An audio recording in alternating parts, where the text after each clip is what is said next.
學校嘅社工咧係一個好前線嘅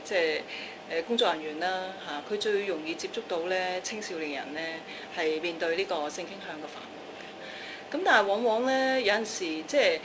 年青人又未必會去揾社工去講呢樣嘢嘅喎嚇。咁如果佢嚟得嚟揾你咧，我估咧佢真係鼓足好大嘅勇氣，或者係佢真係煩得好緊要咧，佢先同你講，又或者佢係望住你咧，試咗你好耐，又唔知道你接唔接納到佢咧，佢先講嘅。咁所以我覺得作為社工咧，要明白到咧，佢咁艱難咧，先嚟到你面前咧，同你講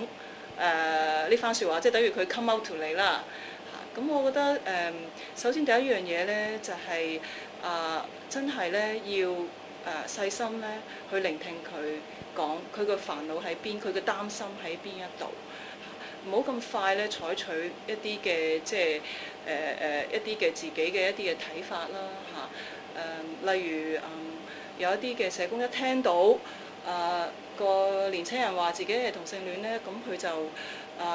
會同個年青人講咧，就係話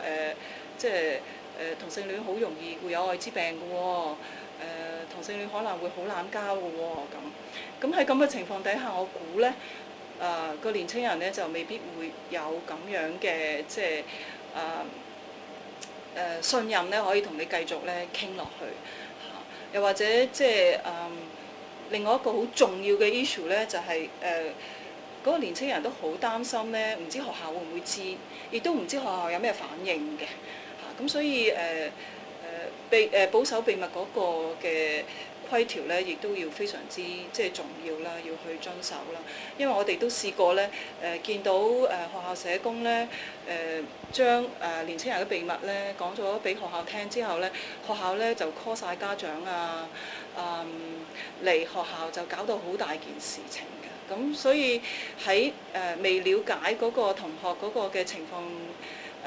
詳細嘅情況底下咧，我覺得第一要保持冷靜啦，第二唔好抱有偏見啦，第三就係